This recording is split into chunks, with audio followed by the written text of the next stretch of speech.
passport is not a blank check. Passport Zindabad, Pakistan Zindabad.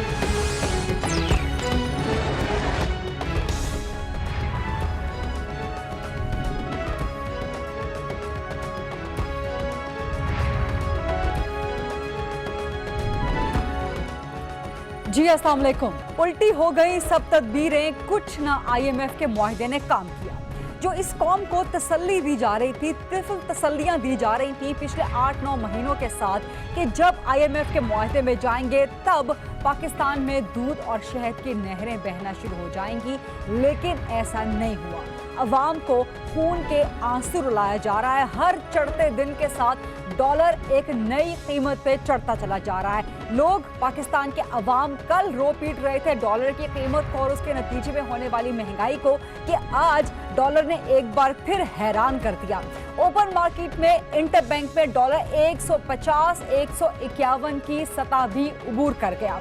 हर गुजरते दिन के साथ डॉलर अपनी नई से नई हद उबूर करता जा रहा है। स्टॉक मार्केट की सूरत हाल वो भी आपके सामने रखेंगे, लेकिन पिछले 8-9 महीनों के दौरान डॉलर जितनी दफा इसकी कीमत में इजाफा हुआ है, 35% पाकिस्तान पे कर्जा बैठे बिठाए मजीद बढ़ गया है। ये वो 35% कर्जा है जो किसी मुल्क से पाकिस्तान ने नहीं लिया, सिर्फ डॉलर की प्राइस बढ़ने की वजह से इस 35% कर्जे में इजाफा हुआ है। इसके अलावा पिछले 8-9 महीनों के दौरान 50% रुपए की कदर गिर गई है। यानी कि अगर आपके बैंक अकाउंट में 100 रुपए पड़ा हुआ है पिछले 8-9 महीनों से, तो आज के दिन उसकी कीमत सिर्फ 50 रुपए रह गई है और आइंदा आने वाले दिनों में उसकी कीमत कितनी गिरती है इस बारे में किसी को भी कुछ अंदाजा नहीं है। स्टॉक मार्केट की सूरत हाल की आज बात की जाए तो आज कारोबारी हफ्ते का आखिरी दिन था और आज आखिरी दिन सरमायाकारों के 133 अरब रुपए डूब गए।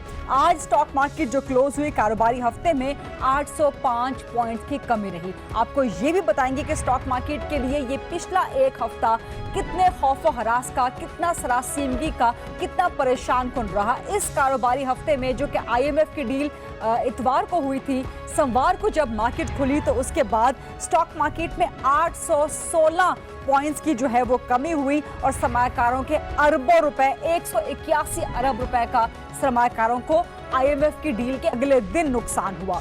उससे अगले दिन मंगल को 20 अरब रुपए का स्टॉक मार्केट में नुकसान हुआ।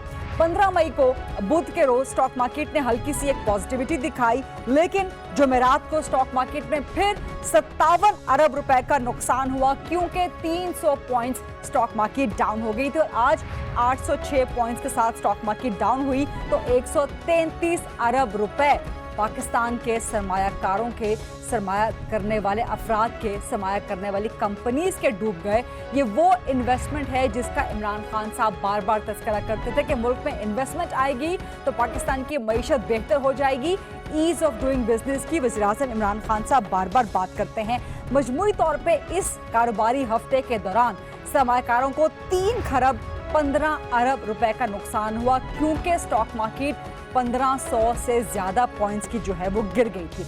ये है डॉलर की और स्टॉक मार्केट की सूरत हाल। आपको याद करवाते हैं, कल भी हमने वज़ीर-ए-आज़म इमरान खान साहब का, जब वो अपोजिशन में हुआ करते थे तो डॉलर की कीमत गिरने पे क्या कहा करते थे, एक बार फिर आपको सुनवाते हैं याद दिलाने के लिए कि जब डॉलर गिरता है तो इस गरीब अवाम के साथ क्या होता है।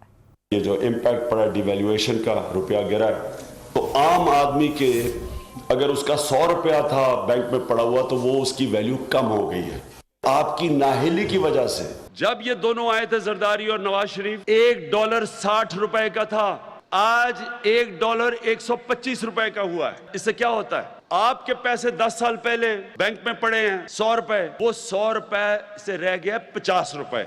लेकिन अगर मेरा पैसा लंदन के महलों में इन्वेस्ट हुआ है, मेरे बैंक अकाउंट बाहर हैं, जरदारियों के, सारे शरीफ खानदान के, शहबाज शरीफ के, तो मेरा अगर 100 रुपया बाहर पड़ा हुआ था तो वो आज 200 रुपया हो गया है। रुपया गिरता है। पिछले 10 साल में 6000 से 27,000 अरब पे कर्जा चढ़ा है। रुपया 10 साल पहले 60 रुपए डॉलर था, आज 125 रुपए डॉलर है। यानी कि 10 साल में जो अवाम की दौलत आधी हो गई है।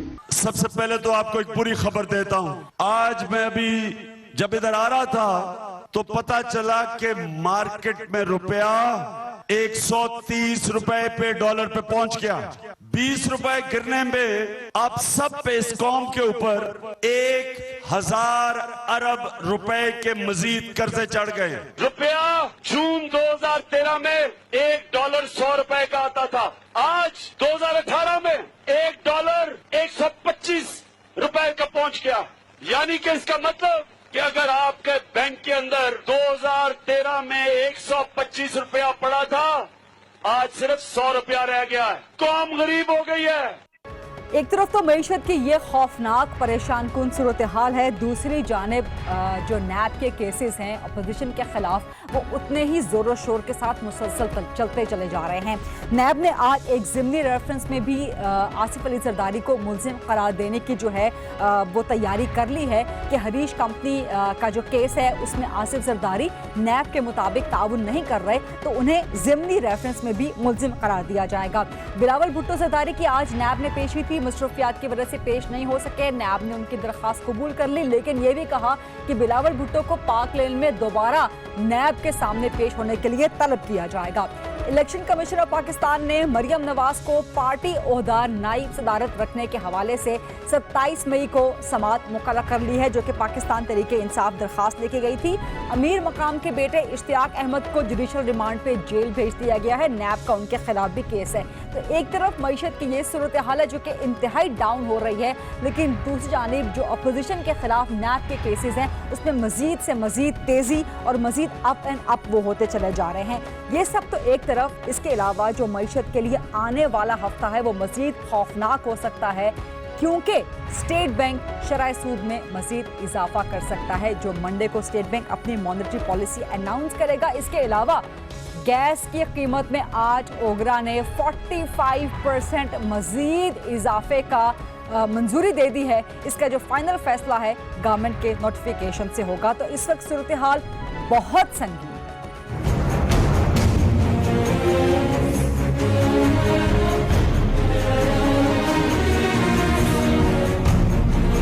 घबराने की बात नहीं है, मैं आपको इंशाल्लाह इसका हल बताऊंगा।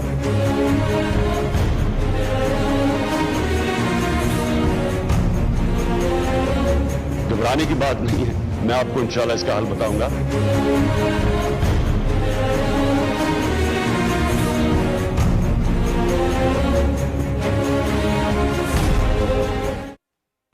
इन्हीं तमाम तरह संगीन मामलात पे बात करेंगे। मेरे साथ हैं शहबाज गिल साहब, जो कि पाकिस्तान तहरीक इंसाफ पंजाब के सीनियर मरकज़ी रहनुमा हैं और तर्जुमान हैं वज़ीर आला पंजाब के। मुझे ज्वाइन कर रहे हैं सेनेटर आजिज़ धामरा साहब, पाकिस्तान पीपल्स पार्टी के सीनियर रहनुमा हैं। इफ्तिखार अहमद साहब मेरे साथ मौजूद हैं, सीनियर सहाफ़ी हैं, तज्ज़ियाकार हैं, और दलाल चौधरी साहब। शहबाज गिल साहब, डॉलर आज कितने का है? बहुत शुक्रिया जरीदा। देखिए, सबसे पहले हम सबको ये जानने के लिए जरूरी है कि जो डॉलर की प्राइस है, जो आपका एक्सचेंज रेट है, वो आपकी इकोनॉमी को डिपेक्ट नहीं करता, बल्कि आपकी इकोनॉमी की बुरी प्रैक्टिसेस जो है उसकी वजह से आपका डॉलर का अकाउंट जो है वो इवेंचुअली बुरा होता है। जब आप जो भी पॉलिसीज आपने देखा होगा हमेशा कि जब भी गवर्नमेंट्स बदलती हैं, सबसे ज्यादा अभी तक जो डॉलर में आज के दिन तक जो फ्लक्चुएशन हुई है पिछली नियरेस्ट हिस्ट्री में, वो पीपल्स पार्टी की गवर्नमेंट में हुई थी। जब पीपल्स पार्टी की गवर्नमेंट ने टेक ओवर किया था 2008 में, 66% इंक्रीज हुआ था डॉलर की प्राइस, और रुपीज 66% 60% डेप्रिशिएट हुआ था। तो 60 रुपए से 90 से ऊपर गया था वो, तो शायद 93 या 94 रुपए थे, या शायद 98, मुझे एग्जैक्टली 66% था। तो सबसे बड़ी वो इंक्रीज थी। होता क्या है कि जो गवर्नमेंट है वो हमारे यहाँ हमेशा तरीका ये कि हमारी कमाई कम है मुल्क की और हमारी अखराजात ज्यादा है, तो कमाई को बढ़ाने का कोई तदारक नहीं करते, अखराजात को पूरा करने के लिए बाहर से कर्जे लेते रहते हैं। जब आपका करंट अकाउंट डेफिसिट होता है और आपका ट्रेड डेफिसिट भी होता है, तो इस सिचुएशन में आपके रुपये के ऊपर प्रेशर बहुत ज्यादा हो जाता है और उसमें फिर डेप्रिशिएट होना ही होता है। आर्टिफिशियली आप उसे रोक सकते। आज डॉलर का रेट क्या है? उसके सवाल का मैं, और देखिए आपने मेरे से डॉलर खरीदने तो नहीं है ना, आप एक तो कर रही हैं, आपने मुझसे पूछा डॉलर कितने का है। अगर आपके पास डॉलर है तो बता दें आप, अगर आपके पास डॉलर, मार्केट में तो कहीं डॉलर मिल नहीं रहा है खरीदने के लिए, लेकिन आज डॉलर का रेट क्या है शहबाज गिल साहब? जी आज ਤੁਸੀਂ बड़े मजाकिये हो। गल ये है कि यू आर आस्किंग मी कि डॉलर का रेट क्या है। Mean you took me on this show to know कि डॉलर का रेट क्यों अप्रिशिएट कर रहा है। ये पर्पज है ना डॉलर का रेट पूछने का। या कोई बुजारत चल रही है, कोई मीम चल रही है, या कोई और गेम चल रही है कि डॉलर का रेट क्या है। मुझे तो पूछने का मकसद आपका यही है कि डॉलर का रेट अप्रिशिएट हो रहा है तो ये क्यों हो रहा है। एम आई राइट? जी बिल्कुल। तो मैं आपको जवाब दे रहा हूँ कि डॉलर का रेट क्यों अप्रिशिएट हो रहा है। अब आप एग्जैक्टली मुझे पूछें कि डॉलर का रेट क्या है तो वो सिर्फ ये मसला सॉल्व नहीं होना। डॉलर का रेट हो सकता है कल 4 रुपए कम हो जाए, 1 रुपया ज्यादा हो जाए, लेकिन असल हमें ये भी तो देखना कि ये डॉलर के साथ ये सब कुछ क्यों हुआ, हम इस नतीजे तक क्यों पहुंचे। जब हमने इतने कर्जे ऐड किए तो आपके रुपये ने तो डेप्रिशिएट होना, ये ओवरनाइट तो चीजें नहीं होती। ऐसा थोड़ी ना हुआ है कि कल रात को हमारे बैंक में से कुछ चोरी करके ले गया सारा कुछ और आज हमारा जो है रुपये गिर गया है। ये तो पिछले जो 20 साल हमने गलत पॉलिसियां अपनाई, जो हमने इस कदर दबा के कर्जे डाले, अपने करंट अकाउंट के डेफिसिट को इतना बढ़ाया। ये अब साइंटिफिक बातें, आपको पता है कि ये स्टैटिस्टिक्स की बातें, सारी इकोनॉमी की बातें हैं। ये पढ़े लिखे लोगों को पता है कि ये ओवरनाइट नहीं होती। और ये कुछ पीटीआई की गवर्नमेंट ने 8 महीने में ये नहीं कर दिया। यानी कि हमने तो शहबाज गिल साहब को 30% कम किया। शहबाज गिल साहब इसकी भी जिम्मेदार मुस्लिम लीग नून और पाकिस्तान पीपल्स पार्टी है। आजिज धामरा साहब, सर आपने बात सुन ली शहबाज गिल साहब की। वो कहते हैं कि जी नून लीग पीपल्स पार्टी जिम्मेदार है। बिस्मिल्लाह रहमान रहीम। देखिए गरीदा, ये मैं इनकी बातें जो हैं, आप और मैं और पूरी कौम बेचारी जो खरीदो फरोख्त के लिए रमज़ान शरीफ में जब निकलती है अपने घर से इफ्तारी के लिए, तो ये शहजाद गिल साहब की इन जो है ना ज़िग-ज़ैग वाली बातों का उन्हें कोई पता नहीं होता। वो जब ठेले पे जाते हैं, जब खरीदो फरोख्त करते हैं और उनकी जब चीखें निकलती हैं अपनी जेब में हाथ डालने के लिए, तो वो इनकी इन बातों को नहीं समझते कि ये माजी की 2 हुकूमतों का मिसाल देते हैं।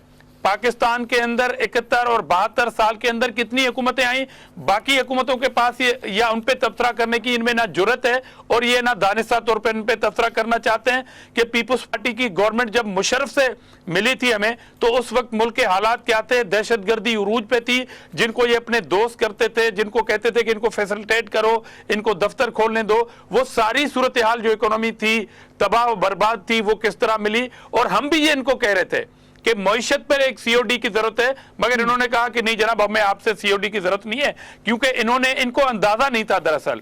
इसलिए इन्होंने मुर्गी और अंडों को आगे करके कहा कि हम मईशत इनसे अल्हम्दुलिल्लाह ठीक कर देंगे। मगर जितने भी दोस्त मुमालिक से इन्होंने कर्जा लिया, कर्जा क्या मिला इनको, तो सिर्फ पैसा रखने की इजाजत है वो उसमें। मगर डॉलर जब इस तरह बेकाबू जिन की सूरत में आपकी मईशत को खाता जा रहा है, उनको दारक नहीं है। ये कौम से ये माफी मांगने के लिए तैयार नहीं थे कि हमने बगैर तैयारी के बिल्कुल एक ऐसी अनाड़ी टीम बिठा दी। उस पर जब हम तनकीद करते थे तो ये बोलते थे कि आप 9 माह की हुकूमत पे तनकीद कर रहे हैं, और आगे हमारी तनकीद को स्टैम्प कर दिया, जायज करार दे दिया और अपनी टीम को तब्दील कर दिया। माना ये तस्लीम किया कि आपके पास तैयारी कोई नहीं थी। इसलिए कौम को ये बताएं गिल साहब कि कितने दिनों के अंदर ये जो इफ्तारी के लिए कौम निकल रही है और चीखें निकल रही है। आप सोशल मीडिया पे जरा विजिट करें, आप विजिट करें सोशल मीडिया, जो उनका फेवरेट पोर्शन होता था, जिसपे ये बड़ा घुमंड करते थे कि सोशल मीडिया टूल पे हमारी वाह लगी हुई है। उस पे जरा देखें कि कोई बुढ़िया, कोई मजदूर, कोई बच्चा जब वो मार्केट में जाता है और फ्रूट खरीदने की सकत नहीं रखता, तो वो आपकी इस बात पे नहीं जाता कि माजी की हुकूमतें। अब तो कौम कह रही है कि पुराने पाकिस्तान की पुरानी महंगाई वापस कर दो बाबा। आजिज धामरा साहब, आपने जो सोशल मीडिया की बात की है, तो सोशल मीडिया पे कल से एक ट्रेंड चल रहा है कि पप्पू फेल हो गया। इफ्तिखार अहमद साहब, ये कौन है पप्पू और ये कौन सा पप्पू फेल हो गया? आपका जो सवाल है डॉलर के बारे में, उसका जवाब ज़्यादा ज़रूरी है कि आज 150 के करीब डॉलर बंद हुआ है सर। 151। अब ये सवाल पैदा होता है 151 पे हुआ है। 151, थैंक यू फॉर करेक्शन। आपका शुक्रिया। आज डॉलर 151 पे बंद हुआ है। आपका सवाल यही था जो अब आपने ये प्रोग्राम शुरू किया जी। तो अगर 151 पे डॉलर बंद हुआ तो इसका मतलब है कि मेरा जो पैसा बैंक में पड़ा हुआ है 1 लाख रुपया, अब उसकी वैल्यू 49,000 रुपये रहेगी। बिल्कुल। तो ये जो आप कह रहे थे कि स्टॉक एक्सचेंज में इतने खरब रुपए का खसारा हुआ, तो बराए मेहरबानी हम पाकिस्तानियों के जितने टोटल बैंक अकाउंट्स हैं, आप अंदाज़ा लगाएं कि उसमें ट्रिलियन ऑफ रुपीज़ होंगे। वो ट्रिलियन ऑफ रुपीज़ आज 49% अपनी वैल्यू खो बैठे हैं। अब बताएं इस मुल्क में हम क्या करें? यानी कि जो पैसा मैंने अपने जोड़ के रखा हुआ उसमें 49% की कमी आ गई है। और इस कमी के साथ मुझे जब ये कल आएंगे, इनके कानून आएंगे, नई पॉलिसी आएगी और जो तेल की प्राइसेस बढ़ेंगी, जो पेट्रोल और महंगा होगा, और जिस तरह धामरा साहब कह रहे थे कि हकीकत ये है कि हमारे घर में इस दफ़ा अफ्तारी पे फ्रूट चाट नहीं बन रही, क्योंकि फ्रूट चाट जो है वो बहुत कॉस्टली हो गई है। और मुझे नहीं याद अपनी उम्र में कि हमारे घर में ऐसा हुआ हो कि अफ्तारी पे फ्रूट चाट ना हो, लेकिन हमने फ्रूट चाट बंद कर दी। हालांकि मैं अच्छे खासे पैसे कमाता हूँ और मैं शायद उस कैटेगरी में आता हूँ जो हाईएस्ट टैक्स भी पे करती है, लेकिन वो फ्रूट चाट नहीं खा सकती। तो ये आपके सवाल का जवाब ये है कि जो तबाही का आगाज़ हुआ है, इस तबाही का आगाज़ को रोकना कैसे है? क्या इसके लिए कोई इंतजाम होंगे या सिर्फ यही कहा जाएगा कि माजी की हुकूमतें बुरी थीं, वो चोर थीं, बदमाश थीं, करप्ट थीं, नाअहल थीं, बेवकूफ़ थीं? हमें इससे कोई ताल्लुक नहीं। जब ये लोग आए तो इनको पता था कि पाकिस्तान के इक़्तिसादी सूरत हाल क्या है। ये माहिर लोग थे, इन्होंने तजिया किया हुआ था पाकिस्तान की सारी सियासी और माशी सूरत हाल का, तभी ये इलेक्शन लड़ने गए थे। तभी इन्होंने दावा किया था कि हम दो साबका जमातों को शिकस्त से फाश देंगे और हम आवाम के लिए भलाई करेंगे। इन्होंने बहुत स्टडी की थी, बकौल इनके लीडर के 22 साल की जिद्दोजहद है उस आदमी की करप्शन के खिलाफ और मनी लॉन्ड्रिंग के खिलाफ और चोरों के खिलाफ। अब बड़े मजे की बात है कि डॉलर की कीमत जब बढ़ती है तो खुद इमरान खान साहब ने जिन ख्यालात का इजहार फरमाया वो आपने प्रोग्राम के आगाज में बता दिए। इमरान खान साहब जब अपोजिशन में थे तो डॉलर का रेट क्यों बढ़ता है, और बढ़ता है तो गरीब आवाम पे उसका असर क्या होता है, जरा एक बार फिर सुन लीजिएगा। ये जो इम्पैक्ट पड़ा डिवैल्यूएशन का, रुपया गिरा, तो आम आदमी के अगर उसका 100 रुपया था बैंक में पड़ा हुआ तो वो उसकी वैल्यू कम हो गई है आपकी नाहिली की वजह से। जब ये दोनों आए थे जरदारी और नवाज शरीफ, $1 60 रुपए का था, आज $1 125 रुपए का हुआ है। इससे क्या होता है? आपके पैसे 10 साल पहले बैंक में पड़े हैं 100 रुपए, वो 100 रुपए से रह गया 50 रुपए। लेकिन अगर मेरा पैसा लंदन के महलों में इन्वेस्ट हुआ है, मेरे बैंक अकाउंट बाहर हैं, जरदारियों के, सारे शरीफ खानदान के, शहबाज शरीफ के, तो मेरा अगर 100 रुपया बाहर पड़ा हुआ था तो वो आज 200 रुपया हो गया है। रुपया गिरता है। पिछले 10 साल में 6,000 से 27,000 अरब पे कर्जा चढ़ा है। रुपया 10 साल पहले 60 रुपए डॉलर था, आज 125 रुपए डॉलर है। यानी कि 10 साल में जो अवाम की दौलत आधी हो गई है। सबसे पहले तो आपको एक बुरी खबर देता हूं। आज मैं अभी जब इधर आ रहा था तो पता चला कि मार्केट में रुपया 130 रुपए पे डॉलर पे पहुंच गया। 20 रुपए गिरने में आप सब पे इस कौम के ऊपर 1,000 अरब रुपए के मजीद कर्जे चढ़ गए। रुपया जून 2013 में $1 100 रुपए का आता था, आज 2018 में $1 125 रुपए का पहुंच गया। यानी कि इसका मतलब कि अगर आपके बैंक के अंदर 2013 में 125 रुपया पड़ा था, आज सिर्फ 100 रुपया रह गया है। कौम गरीब हो गई है। कौम गरीब हो गई है। जो पहले 100 रुपया पड़ा था आज 50 रुपया हो गया बैंक अकाउंट में। ये वही बात कर रहे थे जी। गरीजा, ये मेरा है point of view ji. I am grateful to कि आपने इमरान खान का ये चलाया। इसका मतलब इमरान खान की सोच और मेरी सोच में कोई फर्क नहीं है। इमरान जी उसी जबान में बात कर रहे हैं जो आवाम की जबान है। कोई 5 साल पहले की सोच थी और 1 साल पहले की सोच वो थी। सही कह रहा था। नहीं, वो सही कह रहे थे। इमरान सही कह रहा था। इमरान का तजिया सही था। इमरान जो लोगों को एजुकेट करना चाह रहा था सही एजुकेट कर रहा था। ये गरीब की तबाही है। जिस आदमी की 15,000 रुपये तनख्वाह है उसकी तनख्वाह 7,500 रुपया होगी आज। वो क्या करेगा? वो किधर जाएगा?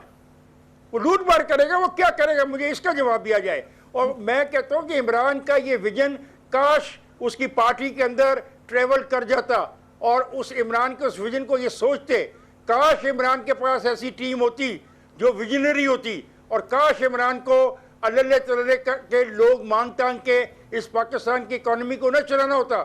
मैं तो मुतमिन था कि चलो थर्ड फोर्स आई है पॉलिटिकल, वो तब्दीली का नारा मार रहा है। वो समझता है कि 100 रुपया कैसे कम होता है। वो समझते हैं कि डॉलर जब महंगा होता है तो गरीब का क्या हाल होता है। मैं तो बड़ा खुश था कि एक ऐसा आदमी आया है जो इन सर बारीकियों मुझे को जरा समझते हैं। तलाल चौधरी साहब ने अफसोस। ज्वाइन कर लिया है, थोड़ा देर से ज्वाइन किया है, लेकिन जरा उनसे पूछ लेते हैं। तलाल चौधरी साहब, आपके आने से पहले, आप थोड़ा देर से आए हैं तो गेस्ट हमारे काफी इंतजार कर रहे थे। शहबाज गिल साहब ने भी कहा कि डॉलर की जो आज की प्राइस बढ़ी है, जो रुपया डेप्रिशिएट हो रहा है, इसकी जिम्मेदार नून लीग है, पाकिस्तान पीपल्स पार्टी। एक तो सबसे पहले गरीदा मैं माजरत चाहता हूं और कि मैं दूसरे प्रोग्राम के लेट खत्म होने की वजह से मैंने आपसे वादा किया था 6 बजे का, मैं उसमें लेट हुआ हूं।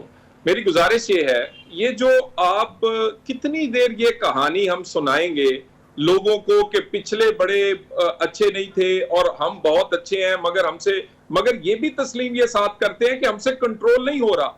100 दिन का प्लान किसने दिया था? हमने तो नहीं दिया था, और हमने तो नहीं इन्हें कहा था कि भी इनको या तो हकाइक पता ना हो। कौन सी चीज इनकी मुल्क को नहीं पता थी कि महंगाई कितनी है उस वक्त लोन कितने थे, उस वक्त डॉलर कितने का था, इंटरनेशनल और नेशनल प्रेशर कौन कौन से थे।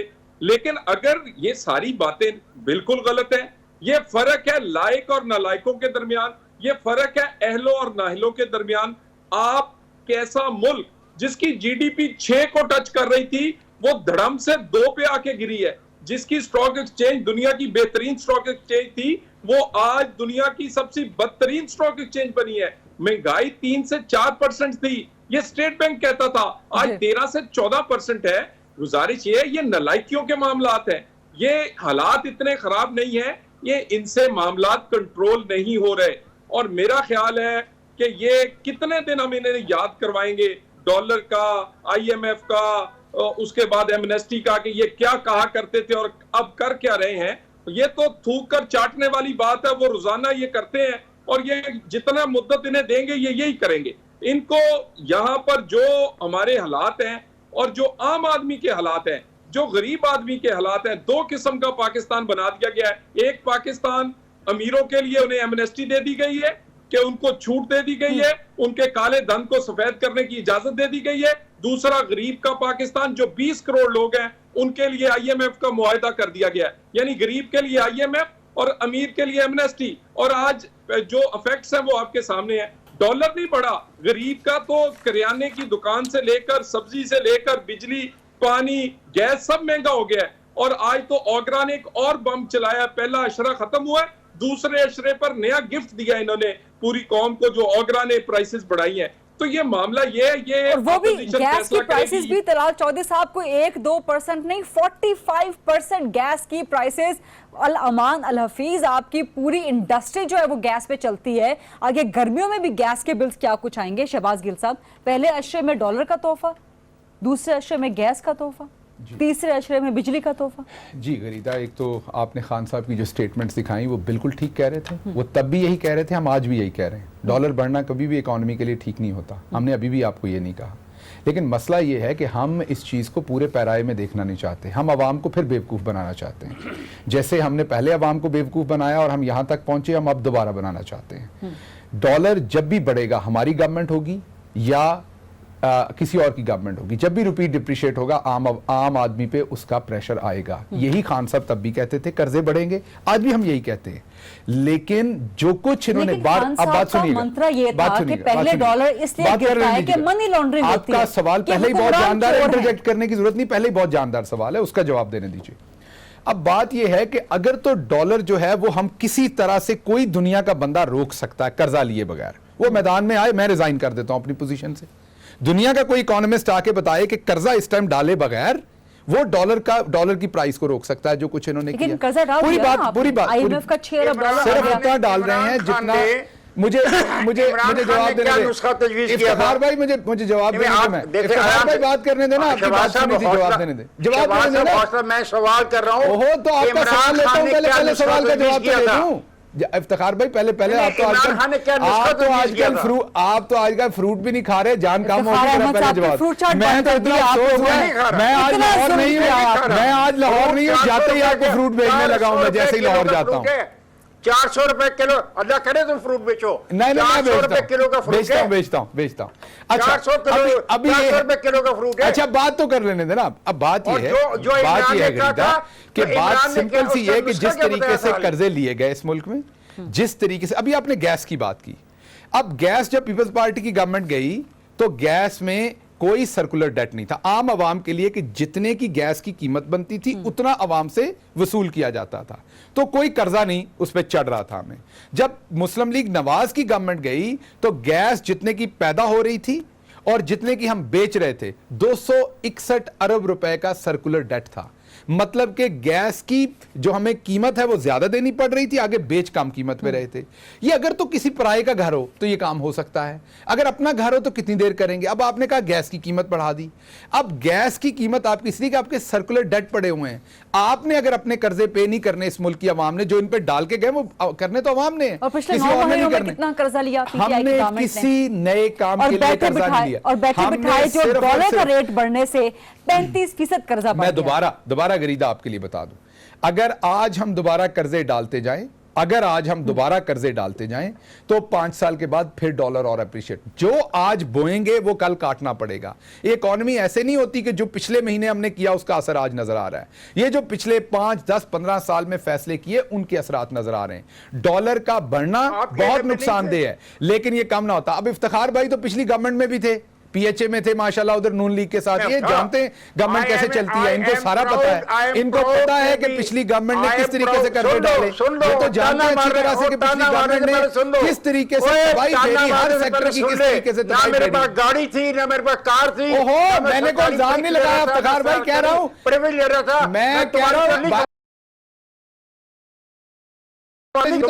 गाड़ी ले रहा था, इफ्तिखार भाई तनख्वाह नहीं लेता। इफ्तिखार भाई इस बात को छोड़ देना, आप गवर्नमेंट में तो ना, तो मैं भी नहीं, गवर्नमेंट में तो आप थे ना। ये डिबेट तानेबाजी से बाज हो। ओहो, गुस्सा क्यों कर गए आप? गवर्नमेंट में तो थे ना आप, मैं ये कह रहा हूं सर। नहीं कर गया इफ्तिखार साहब, मैं तुम्हें शरफ कॉल दे रहा हूं। ओहो, करो सवाल किया इतना नहीं टेम्पर लूज करते इफ्तिखार भाई, क्या हो गया आपको? मैंने को बुरी बात थोड़ी कही है यार, मैंने बुरी बात थोड़ी कही। भाग क्यों रहे हो इफ्तिखार साहब? ओहो, मैं कब भाग रहा हूं? डिबेट के सिर्फ ये कहा कि लिए आप पिछली गवर्नमेंट में थे, आपको तो पता है वो क्या करते रहे। मैंने ये नहीं कहा आप तनख्वाहें लेते रहे, मैंने ये कहा कि आप पिछली गवर्नमेंट में थे और आपको पता है वो क्या करते रहे। शहबाज गिल साहब, इफ्तिखार साहब, ये डिबेट कहीं और चली जाएगी। पर्सनलाइज नोट पे मैं इस डिबेट को बिल्कुल लेके नहीं जाना चाहती। देखो गरीदा तुम्हारी गलती है, तुम्हें कंट्रोल करना है। हम बात कर रहे हैं कि खराबी की वजह क्या है और इमरान ने तजवीज क्या किया था। इफ्तिखार साहब, मैं उसे कंट्रोल करने की कोशिश कर रही हूं। अगर आप मुझे बात करने का मौका दें कि ये बात पर्सनलाइज नोट पे नहीं जानी चाहिए, जो पॉलिसीज है गवर्नमेंट की, चाहे भाई इसमें कोई पर्सनल बात क्या मैं इस टाइम तहरीक इंसाफ को रिप्रेजेंट नहीं कर रहा? एक सेकंड, क्या मैं इस टाइम तहरीक इंसाफ को रिप्रेजेंट नहीं कर रहा? ये पर्सनल बात तो नहीं। तो इफ्तिखार साहब पीएचए में थे, क्या ये गवर्नमेंट में नहीं थे? पर्सनल कौन सी बात है? ओहो, मैंने सिर्फ ये कहा कि आप पिछली गवर्नमेंट में थे, ये खुद कह रहे थे। सुन के नुमाइंदे हैं, लेकिन ये थे तो सही ना, अंदर को पर्सनल बात थोड़ी कर रहा हूं। मेरे बड़े भाई हैं इफ्तिखार भाई, मेरे लिए इज्जत की जगह पे आप मेरे लिए इज्जत की जगह पे आप सीनियर साफी। मैं सिर्फ ये कह रहा हूं कि आप पिछली गवर्नमेंट की वर्किंग को इनसाइड आउट सारा जानते थे। आपको पता है उन्होंने किस तरह से कर्जे डाले, किस तरह से तबाही की। 39 बिलियन डॉलर हमने अगले 5 सालों में वापस करना है, 24 बिलियन डॉलर हमने अगले 3 सालों में वापस करना है, 9 बिलियन डॉलर हमने इस 1 साल में वापस करना है। किसने करना है? अवाम ने करना है। मेरी जेब में तो पैसे नहीं है, आपकी जेब में तो ये 9 मिलियन नहीं है, गरीदा के पास तो नहीं है, तो किसने करने वापस? किसने करने वापस? आम आवाम महंगाई की सूरत में देगी, या आप टैक्स रेशो ज्यादा करेंगे, या आप बाहर से कर्जे डालेंगे। ये क्या करते रहे? ये कर्जे डालते रहे। हम कर्जा नहीं डालना चाहते। हम मुल्क को, कोई मोटरवे छोड़ी इन्होंने, कोई एयरपोर्ट छोड़ा, रेडियो की बिल्डिंग, फलानी बिल्डिंग, सब कुछ तो गिरवी रख दिया। हम नहीं और गिरवी रखना चाहते। कहां से दे सब्सिडी? ये घर हम सबका इकट्ठा है, ये घर हम सबका इकट्ठा है। दो ही तरीके, कोई रॉकेट साइंस नहीं है आवाम को बेवकूफ बनाया हुआ है। या आप कर्जा लेना है या आपने एक्सपोर्ट ज्यादा करनी है। एक्सपोर्ट 2012 में आपकी, एक सेकंड आखिरी बात, 2012 में आपकी एक्सपोर्ट जो थी 21 अरब थी और 2018 में आपकी एक्सपोर्ट जो है वो 20 अरब थी। मीन जरदारी साहब जहां एक्सपोर्ट छोड़ के गए उससे कम चले गए। क्लेम लेना पड़ेगा पीपल्स पार्टी से, पीएमएलएन से। बिल्कुल। आजीज धामरा साहब, सेंटर आजीज धामरा साहब बड़ी देर से खामोश है। देखें, मुझे तो गरीदा बड़ी हैरत हो रही है कि कल भी मैं प्रोग्राम में था साहब मौसूफ के साथ, ये पर्सनल होके आपका कीमती टाइम ज़ाया करके इनके पास सवालों के जवाब नहीं होते और हमें इनके ऊपर तनकीद करने की कोई ज़रूरत नहीं होती। आप सिर्फ इमरान अहमद नियाज़ी साहब के पुराने क्लिप्स इनके चला लें अपने प्रोग्रामों में, वो इनके लिए काफ़ी है शर्मिंदगी के लिए, मगर इनको होती नहीं है। हुक्मरान इस तरह बात करता है कि आप जो क्वेश्चन लेने के बजाय आप किसी से इस तरह उलझें कि टॉक शोज का टाइम ही आप खा जाए। ये इनकी पॉलिसी है, ये इनकी नालायकी है कि ये जवाब देने नहीं पा रहे हैं। मेरे कहने का मकसद सिर्फ ये है कि अगर आप बार बार कह रहे हैं कि ये हालात उन पार्टियों की वजह से है, पीपुल्स पार्टी और पीएमएल-एन की वजह से, इट मींस कि आप महंगाई को कंट्रोल नहीं कर सकते, हालात आपके हाथ से निकल रहे हैं। तो वो पार्टियां ठीक थी जो इस तरह के हालात को कंट्रोल कर रही थी। और मैं आपसे ये पूछना चाहता हूं गिल साहब कि अगर नए पाकिस्तान में पुरानी हराम करार दी गई एमनेस्टी स्कीम वापस आ सकती है तो खुदा के वास्ते नए पाकिस्तान के अंदर पुराने पाकिस्तान की महंगाई वापस कर दो, ताकि मेरी कौम इफ्तारी तो आराम से कर सके, फ्रूट चाट तो आराम से बना सके, कोई समोसा पकौड़ा तो आराम से ले सकते। ये आप कौम को मुतमिन नहीं कर सकते इस तरह के भाषण देके कि माजी में ये हुआ और माजी में ये हुआ। माजी में भी हुकूमतों के साथ इस तरह के हालात थे जो माजी में हुकूमतें करती थी, मगर आज आप 9 माह के अंदर कर्जा भी दुगना लें, महंगाई भी दुगनी करें, झूठ भी ज्यादा बोलें, सुनामी भी लेके आए महंगाई की, और आप समझते हैं कि आपसे कोई सवाल ना करे। तो हो सकता है कि टॉक शो में आप हमारा टाइम खा दें, मगर मैं आपको कहता हूं कि अगर आप में कोई दिल गुर्दा है तो सोशल मीडिया पे चेक करें ना, जिस तरह इफ्तियारी ये कौम करती है और रोती है। तो आप क्या किस तरफ ले जाना चाहते हैं सारी सूरत हाल को?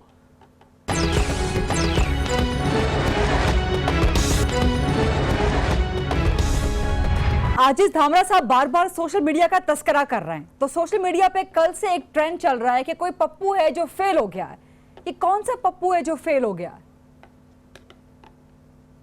देखिए, गुजारिश ये है कि मुझे बहुत किसी का निकनेम तो नहीं पता, लेकिन इस वक्त जो फेल या पास होने वाली बात है तो वो तो सिर्फ हुकूमत ही फेल हो रही है। वो तो उसको लीड तो इमरान खान के चेहरे के तौर पे किया जा रहा है। उसके पीछे कौन है, उसके पीछे कोई पप्पू है या उसके पीछे कोई और है, ये मुझे नहीं पता, लेकिन फेल तो वही होता नजर आ रहा है। मुझे ये बताइए कि ये जो क्लेम्स थे, टॉल बेबी वजीर भी है, ये जो टॉल क्लेम्स थे, ये टॉल क्लेम्स जो है ये हमने तो नहीं किए थे, और हमने कोई दावतनामा तो नहीं लोगों ने भेजा इमरान खान के घर के आप जनाब आए, हमें आके आए और हमें लीड करें। ये तो खुद आए हैं, इन्हें पता था कि मोटरवे गिरवी है, इन्हें पता था कि हवाई अड्डे गिरवी हैं। क्या अब जो लोन लिया क्या इन्होंने बनीगाला गिरवी रख के लिए या अलीमा खान के फ्लैट गिरवी रख के लिए? वो भी पाकिस्तान गिरवी रख के लिए है। जो रुपया गुराया है उसमें अलीमा खान के फ्लैट तो बढ़ गए हैं, उसकी कीमत, इमरान खान के बेटे जहां रहते हैं उनकी कीमत बढ़ गई है, पाकिस्तानियों की कम हुई है। और हमने इन्हें कहा था कि आप रोज थूका चाटेंगे, कभी एमनेस्टी को देकर चाटेंगे, कभी आप IMF जाके चाटेंगे, कभी मेट्रो बना के चाटेंगे। लोग फ्रूट चाट खाए ना खाएं, ये थूक चाट तो रोज खा रहे हैं। और रोजाना जितना मौका आप इन्हें देंगे, जितने साल देंगे, ये अपनी की हुई बातों को ही उसका उल्ट करेंगे। इन्होंने जानबूझ के ये पाकिस्तान के साथ किया है, और जो लोग जिन्होंने वोट दिया था वो पछता रहे हैं। और अब हमें अपोजिशन को रोल प्ले करना है। और अब अगर अब भी ने कोई सपोर्ट कर रहा है, वो कोई भी जी शूर आदमी ने सपोर्ट नहीं करेगा। अगर कर रहा है तो वो ज्यादती कर रहा है, वो कर रहा है तो जानबूझ के पाकिस्तान के साथ कर रहा है। अब तो पीछे हट जाएं और इनको वापस वहीं पहुंचाएं, यहां से ये आए थे। पाकिस्तान मजीद इनका मुकम्मल नहीं हो सकता। 9 महीने में हमने देख लिया है कि कहां से पोजीशन ये कहां पर ले गए। शहबाज गिल साहब जी, बहुत आपको वापस वहीं पहुंचाना है जहां से आप आए थे। जी जी बिल्कुल। देखिए, आप हमारे बात ये है मैं अमेरिका से नहीं, मैं फैसलाबाद से आया था। अमेरिका गया था पढ़ने तो के लिए और पढ़ाने के लिए। जी, मैं पढ़ने के लिए और पढ़ाने के लिए गया था। किसी और मुल्क की नेशनैलिटी नहीं ली और एब्सकॉन्डर भी नहीं हूँ। जैसे इस टाइम एक पूरी फैमिली एब्सकॉन्डर्स की बैठी हुई है यूके में जाके। जैसे ही नैब उनको देती है नोटिस, वो इधर से भाग जाते हैं, नैब को जवाब नहीं देते, उधर पहुंच जाते हैं। एनीवे, वापस आते हैं। सीरियस बात हो रही है इकॉनमी की, क्योंकि लोग उस पर सुनना चाहते हैं तो उस पर बात करते हैं। बात सिंपल सी है, आपको दोबारा भी मैंने जो आपको अर्ज की, वो बात यह है कि जब आप कोई भी चीज करेंगे, अगर आप किसी किस्म का भी आज कोई स्ट्रेटजी बनाते हैं तो उसका कल असर नहीं निकलेगा, उसका आपको 2 साल 4 साल बाद। मैंने आपको तमाम नंबर्स दिए। बिजली पैदा जो हम कर रहे थे, इनकी पिछले साल का जो फिस्कल डेफिसिट था, पिछले साल का 2018 का, वो 3.4 ट्रिलियन था, 3.4 खरब था। ये फिस्कल डेफिसिट ये छोड़ के गए। अब आवाम के जानने के लिए, अगर आप पीपल्स पार्टी और मुस्लिम लीग दोनों की गवर्नमेंट, यूब खान के ज़माने से इन्हें गवर्नमेंट, पहली गवर्नमेंट्स में ये आना शुरू है, पीपल्स पार्टी और इन दोनों का अगर आप इक़्तिदार का टाइम मिलाएं तो ये 50 साल से ज़्यादा जाता है। आप अपने प्रोड्यूसर को कह लें, वो जमा नफ़ी कर लें, ये 50 साल से ज़्यादा पीपल्स पार्टी और नून लीग का जाता है। हमें सिर्फ 8 महीने हुए हैं। जो कुछ ये करके हमें जहाँ तक छोड़ के गए, इंशाल्लाह जिस दिन हमारे 5 साल पूरे होंगे उस दिन हम आपको दिखाएंगे, आपसे वादा है कि हम मुल्क को कहां छोड़ के जा रहे हैं। ये नंबर आपके सामने 3.4 डेफिसिट, आपके सामने एक्सपोर्ट है, आपके सामने करंट अकाउंट डेफिसिट है, आपके सामने ट्रेड डेफिसिट है, आपके सामने सब कुछ है। ऐसा नहीं है कि हमारे कंट्रोल में नहीं हो रहा। ये सिंपल सी बात है। आप जाके एक दुकान खरीदती हैं आज, उस दुकान के ऊपर उसकी सेल है 10,000 रुपए, उसके ऊपर कर्जा है 10 लाख रुपए, तो आपको पहले उठाना पड़ेगा ना उसका बोझ जिस दिन आप दुकान लेंगी। अगर उसका बेड़ा गर्क किया हुआ, कोई रेस्टोरेंट है, दुकान है, क्लिनिक है, उसका किसी ने बेड़ा गर्क किया तो शुरू में आपको मसला होगा ना उसको चलाने के लिए। ये घर हम सबका है, इस घर को लूटा गया बुरी तरह से। कुछ ना कुछ तो हुआ ना पिछले 40 साल में। ऐसा तो नहीं था कि 2018 में जब हमारी गवर्नमेंट आई तो उससे एक दिन पहले, जिस दिन मुस्लिम लीग नवाज की गवर्नमेंट थी, दूध और शहद की नहरें बह रही थी, यहां पे सब अच्छा था, कोई खुदकुशी नहीं कर रहा था। अब मेरे दोस्त, मेरे बड़े भाई हैं इफ्तिखार साहब, वो दबा के फ्रूट खा रहे थे। 500 रुपए लीमू मिलता था पिछले साल भी, 500 रुपए किलो लीमू। जी 500 रुपए किलो लीमू रमजान में पिछले साल भी मिला है, इस साल भी लीमू महंगा है। जी मैं बता रहा हूं, मैं तो रेट साहब, जी मैं रेट, मेरे पास क्लिप्स हैं, मेरे पास टीवी के क्लिप्स। देखिए मुझे बात करने दो, बात करें, अपनी बारी पे बात करें, अपनी बारी पे बात करें, जिसने भी करनी। कौन दे रहा था 500 रुपए? मेरे पास क्लिप्स हैं टीवी के, जो भी आपको 500 रुपए का लीमू। जी मैं आपको ये बता रहा हूं, रमजान में मेरे पास इसके वीडियो क्लिप्स है। इस दफा भी महंगा है लीमू। ये रमजान में जखीरा अंदोजी होती है ना। आज हमने लाखों टन जो पूरे पंजाब में जखीरा अंदोजी की हुई थी वो पकड़ के बाहर निकाली, आज बरामद की है, आज टेलीविजन पे उसका पैकेज चला। तो ये जखीरा अंदोजी पुरानी थी। जो पुलिस, जखीरा अंदोज, ये मिल्स, ये रमजान, ये मिलें किनकी हैं आपको पता है? मैं फिर नाम लूंगा, फिर मसला हो जाएगा। ये जो सारी जखीरा अंदोजी ये हमारी गवर्नमेंट ने शुरू किया है, ये कल्चर हमने शुरू किया है। ये लास्ट बात देखिए, बड़ी सिंपल सी बात ये है कि ये जिस तरह की मुल्क की माशियत जहां पे ये छोड़ के गए थे, मैंने आपको बताया, जो ये डेफिसिट छोड़ के गए, जो खसारा छोड़ के गए, उसके बाद ये वजन आवाम को उठाना पड़े। मुल्क किसी और का नहीं है। जो पैसा वापस करना ना मेरी जेब में ना आपकी जेब में, या आवाम को देना पड़ना हमारे साथ मिलकर। ये तो निकल गए, ये तो निकल गए, लूट मार करके बाहर निकल गए। बेटे भी वहां बैठे हैं, समधी भी वहां बैठा है, छोटे भाई भी वहां पहुंच गए हैं, बड़े भाई जाना चाहते हैं। इनका तो यहाँ कोई नहीं है, इनका यहाँ पे कुछ नहीं है। वक्त के खत्म हो रहा है। एक मिनट, तलाल चौधरी साहब और फिर इफ्तिखार साहब का लास्ट कमेंट लूंगी। जी तलाल साहब। देखिए, गुजारिश ये है कि बार बार जो जिंदगी में बंदा करता है बिल्कुल उसको जवाब देना चाहिए। नैब वालों को भी हम जवाब देंगे, हम बिल्कुल अदालत को भी जवाब देंगे, लेकिन कायदे आजम यूनिवर्सिटी भी किसी पर हरासमेंट का केस है, उसे भी जवाब देना है। अमेरिका के अंदर भी गलत कारी का केस है, उसको भी जवाब देना है। तो जवाब हम सब देंगे, मगर ये तरीका नहीं है स्पोर्ट्समैन। जवाब दे, लोगों को लाइनों में लगाकर नींबू क्यों मिल रहा है, लोगों को लाइनों में लगाकर प्याज क्यों मिल रहा है, लोगों को 1 किलो प्याज के लिए 300 आदमी की लाइन लगती है। और ये वो पंजाब है जहां की सूरत हाल ये है कि यहां पर प्याज हो, नींबू हो, चीनी हो, उसके लिए लाइन लगती है। ये है सादक और अमीनों की हुकूमत। ये तो गुजारिश ये है, ये झूठ पे झूठ बोली जा रहे हैं। ये तस्लीम क्यों नहीं करते कि ये नलायक और नाहल हैं और ये इस काबिल नहीं है कि पाकिस्तान चला सके। इफ्तिखार साहब आपका लास्ट कमेंट प्लीज। चलो जी, मेरा लास्ट कमेंट है। शहबाज गिल, मेरी एक बात मान लो। आपने कहा ना कि मैं गवर्नेंस को जानता हूं और साबका हुकूमत के साथ मेरे तल्लुकात रहे, तो मैंने ये नहीं कहा गवर्नेंस को जानते, मैंने कहा उनकी गवर्नेंस को जानते, उनके वे ऑफ गवर्नेंस मैं उसको जानता हूं, मैं उनकी वे ऑफ गवर्नेंस को जानता हूं। तो उनकी वे ऑफ गवर्नेंस भी वैसी है जैसी आपको दी जा रही है मालूमात। बराए मेहरबानी ब्यूरोक्रेसी की दी हुई मालूमात पे मत चलो, जो ग्राउंड रियलिटीज है उसको भी देख लो। नंबर एक दूसरी बात आपने कही कि आप फैसलाबाद के हैं, अमेरिका के नहीं है और एब्सकॉन्डर नहीं है। अल्लाह करे आप एब्सकॉन्डर ना हो और आप पर कोई ऐसा मुकदमा न बने जिसमें आपको एब्सकॉन्डर होना पड़ो। तीसरी मेरी गुजारिश आपको से ये है, बराए मेहरबानी खुदा के लिए जो मामलात हैं इनको संजीदगी से लो। ये मामलात अच्छे नहीं है, महंगाई इंसानों को तंग कर रही है।